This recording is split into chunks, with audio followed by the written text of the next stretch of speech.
Anime fans அனைவருக்கும் வணக்கம். இன்றைக்கி நம்ம சோலாண்ட் எபிசோட் 107 தான் பார்க்க போகிறோம். போன எபிசோட் எங்கே முடிஞ்சிருக்கோம் அப்படின்னா, ஷாவு ஒரு சோல் பீஸ்ட் அப்படிங்கிறது எல்லாருக்குமே தெரிஞ்சிருக்கும். ஸோ அந்த மார்ஷல் சோலால் என்ன பண்ணுறாங்க, அவளை எப்படியாவது பிடிக்கணும்னு சொல்லிட்டு ட்ரை பண்ணுறாங்க. அங்கே தான் எபிசோட் முடிஞ்சிருக்கும். இப்போ அங்கேருந்து ஆரம்பிக்குது. தங்சான் வந்து சொல்கிறான், என்ன சொல்கிறான்னா, நீ வந்து ஒரு சோல் பீஸ்டாக இருந்தாலும் சரி, இல்லை மனுஷனாக இருந்தாலும் சரி, எப்போவுமே நீ வந்து எங்களுக்கு க்ளோஸாக இருக்கக்கூடிய ஒரு ஆள் தான் அப்படின்னு சொல்லிக்கிட்டு இருக்கான். இவனோட அந்த இமோஷன் இருக்குது பாருங்க, அதை வந்து எல்லாராலையுமே ஃபீல் பண்ண முடியுது.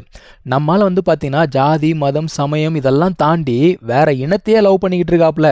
அவள் வந்து ஒரு சோல் பீஸ்ட் இல்லையா?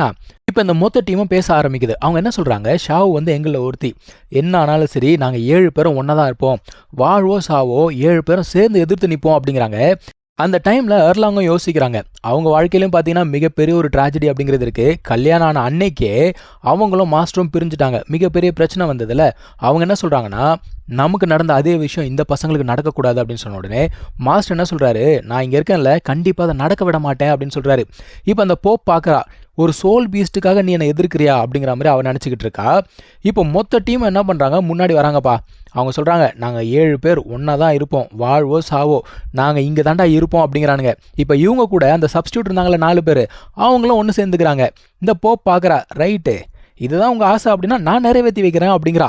இப்போ ஃப்ராண்டர் நடந்து வராரு. அவர் என்ன சொல்கிறாருன்னா, டே சின்ன பசங்களா இருங்க, நாங்கள் பெரியவங்க இருக்கும்போது நீங்கள் எதுக்குடா சாகிறதுக்கு அவசரப்படுறீங்க, உங்களை சேஃபாக அனுப்ப வேண்டியது என் பொறுப்பு. நீ போனதுக்கப்புறம் ஒன்று மட்டும் பண்ணு, என் ரூமில் இருக்க காசை எடுத்து ஊஜிக்கிட்ட கொடுத்து ஒழுங்குமுறையாக ஸ்கூலை நல்லா பார்த்துக்க சொல்லு அப்படிங்கிறாரு. இப்போது அர்லாங், மாஸ்டர், ஃப்ராண்டர் 3 பேருமே சேர்ந்து அவங்களோட ஃபியூஷன் ஸ்கில் அப்படிங்கிறத ஸ்டார்ட் பண்ணுறாங்க. அந்த டைமில் நம்ம பாய்சன் மாஸ்டர் வந்துடுறாரு. அவர் என்ன சொல்கிறாருன்னா, டேய் நானும் இந்த ஸ்கூலில் சேர்ந்து வந்தாண்டா, என்ன மறந்துடாதீங்க அப்படிங்கிறாரு. என்ன ஒரு பெருமை மனுஷனுக்கு. இப்போ மனுஷன் என்ன யோசிக்கிறாருன்னா, இந்த இடத்துல 2 பேர், அதாவது ஷாவு நம்மளோட ஹீரோ, இவங்க 2 பேரும் இங்கேருந்து கூட்டிகிட்டு போயிட்டா மற்றவங்க வந்து சேஃப், இதை யோசிச்சுட்டு இருக்காரு. ஆனால் அந்த ஒரு லேடி இருக்கால, பிபி தோங், அதான் அந்த போப்பு, அவளோட பவர் வேறு லெவலில் இருக்குங்க. அவள் பவர் அப் தான் பண்ணா, இவங்களால ப்ரெஷரையே ஹேண்டில் பண்ண முடியல. அது மட்டும் இல்லாமல் அவளுடைய சோல்ரிங் இருக்கு இல்லையா, அதை வந்து செஞ்சுரி மில்லேனியம் சோல்ரிங் அப்படின்னு சொல்கிறாங்க. இது பயங்கரமாக இருக்குது, ரெட் கலரில் இருக்குது, பயங்கர ஸ்ட்ராங்காக இருக்குது. அந்த சோல்ரிங்கை எங்கேருந்து எடுத்தா தெரியுமா, அவள் ஷாவுடைய அம்மா கிட்டேருந்து எடுத்து சொல்கிறீங்க. அதை சொன்ன உடனே பயங்கர ஷாக்கிங்காக பார்க்குறாங்கப்பா எல்லாருமே. இப்போ இவங்க 3 பேருமே ஃபியூஷன் அப்படிங்கிறத ஸ்டார்ட் பண்ணுறாங்க. அதில் ஒரு டிராகன் ஒன்று ஃபார்ம் ஆகுது.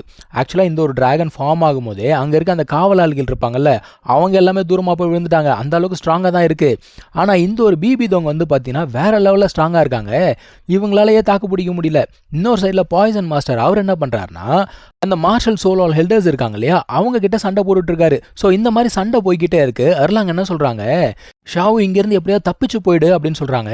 இவளுக்கு அதை பார்த்தோன்னே பயங்கர அதிர்ச்சி. ஏன்னா இதே மாதிரி ஒரு சம்பவம் இவளுக்கு நடந்திருக்கும். அவங்க அம்மா வந்து உயிருக்கு ஆபத்தான நிலையில் இருக்கும்பொழுது இவளை இந்த மாதிரி தான் காப்பாற்றிருப்பாங்க. அந்த டைமில் ஷாவு வந்து பார்த்தீங்கன்னா ரொம்ப ஒரு குட்டி பொண்ணாக இருந்திருப்பா. இவங்க அம்மா என்ன பண்ணுறாங்க, சண்டை போடும்பொழுது ஒரு ஷீல்டு மாதிரி போட்டு பாதுகாக்கிறாங்க. ஆனால் அந்த போப் வந்து வேறு லெவலில் ஸ்ட்ராங்காக இருக்காங்க. அவளோட அட்டாக்குமே பயங்கர ஸ்ட்ராங்காக இருக்குது. இந்த ஷீல்டை உடச்சிக்கிட்டு ஒரு அட்டாக் என்ன பண்ணுதுன்னா, ஷாவை கொல்ற அளவுக்கு போயிடுச்சு. ஸோ அவங்க அம்மா என்ன பண்ணுறாங்க, அவளை காப்பாற்றணும்னு சொல்லிட்டு அந்த அட்டாக்கை தான் மேலே வாங்கிக்கிறாங்க.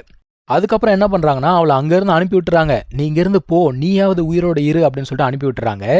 இப்போ அவள் ஓடணும், அதுக்கு டைம் அப்படிங்கிறத வாங்கணும் இல்லையா, அதுக்காக என்ன பண்ணுறாங்கன்னா கண்டினியூஸாக எல்டர்ஸ் கிட்ட சண்டை போடுறாங்க. சண்டை போட்டு அவளுக்கு வேண்டிய நேரத்தை வந்து இவங்க வாங்கி கொடுக்குறாங்க. இப்போ ஷாவோட அம்மாவால் கூட ரொம்ப நேரத்துக்கு தாக்கு பிடிக்க முடியல, ஆல்ரெடி அடிபட்டிருக்கு. எவ்வளோ நேரம் சண்டை போட முடியும்? அவங்க என்ன பண்ணுறாங்க, அந்த கோல்டன் ஷீல்டு இருக்கும் இல்லையா, அதை யூஸ் பண்ணுறாங்க.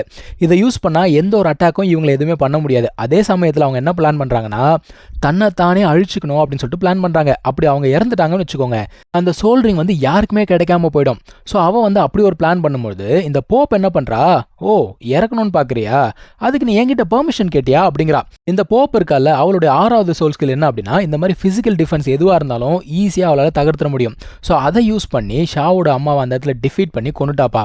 கொன்னதுக்கப்புறம் அந்த சோல்ரிங் வெளியில் வருதில்ல, அது வெளியில் வரும்பொழுது அந்த இடமே அப்படியே ரத்த கலரையாக மாறுதுங்க, ரெட் கலரில் மாறுது. அந்த சோல்ரிங்கை தான் இப்போ பிபி தோங்க இங்கே யூஸ் பண்ணிக்கிட்டு இருக்கா. ஷாவு பார்க்குறா, இப்போது எத்தனை வாட்டி தான் நானும் ஓடி ஓடி போய்கிட்டே இருக்கிறது, இந்த முறை நான் ஓட மாட்டேன் அப்படின்னு சொல்லிட்டு ஒரு முடிவு எடுக்கிறா.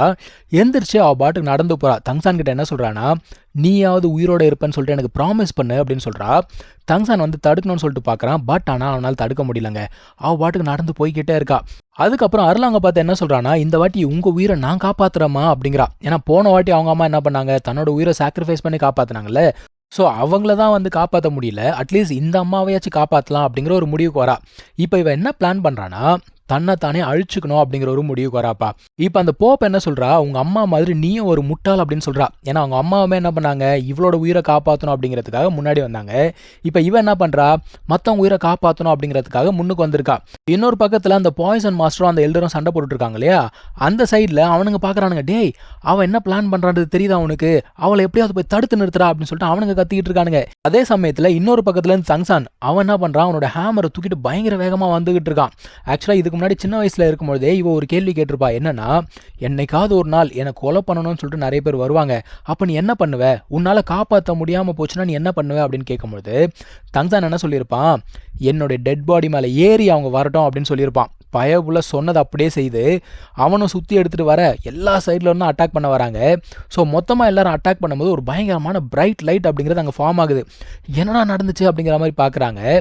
அந்த இடத்துல ஒரு ஹவுத்தியன் ஹேமர் இருக்கு. ஆனால் அது நம்ம ஹீரோவோட ஹேமர் கிடையாது. அது யாருதுன்னா நம்ம ஹீரோவோட அப்பாது. அந்த ஹேமரை பார்த்த உடனே நம்ம ஆட்கள் எல்லாருக்குமே பார்த்தீங்கன்னா ஒரு நம்பிக்கை அப்படிங்கிறது வருது, சந்தோஷப்படுறாங்க. ஆனால் சோல் ஹால்லாம் இருக்காங்கல்ல, அப்படியே கதறானுங்க ஒவ்வொருத்தனுமே. அந்த மனுஷன் பேரை கேட்டாலே அலறுவானுங்க. மனுஷன் இப்போ நேரில் வேற வந்திருக்கான், அவனோட சுத்தியல் வேற கீழே இருக்கு. இதுக்கப்புறமா பயப்படாமல் இல்லைன்னா எப்படிங்க? அந்தால என்ன கேட்குறான், ஒரு தம்மா தூண்டு ஃப்ளவர் நீ, ஒரு தம்மா தூண்டு கோஸ்ட் நீ, எவ்வளோ தைரியம் இருந்தால் என் பையனையும் ஹர்ட் பண்ண வருவேன், போங்கடா அந்த பக்கம் அப்படிங்கிறாரு. இன்னும் அந்த சோல் ஆல்குள்ளே மற்ற எல்டர்ஸ்லாம் இருப்பாங்களே, அவனுங்களுமே வந்து அரண்டு போய் எந்திரிச்சு நிற்கிறானுங்க. என்ன நடக்க போகுதுன்னு தெரியலையேன்னு சொல்லிட்டு எல்லாரும் முழிச்சுக்கிட்டு இருக்காங்க. அங்கே தான் இந்த ஒரு எபிசோட் முடியுதுங்க. நம்ம அடுத்த எபிசோடில் கண்டினியூ பண்ணலாம். தேங்க்யூ ஸோ மச் ஃபார் வாட்சிங். Take care. பை.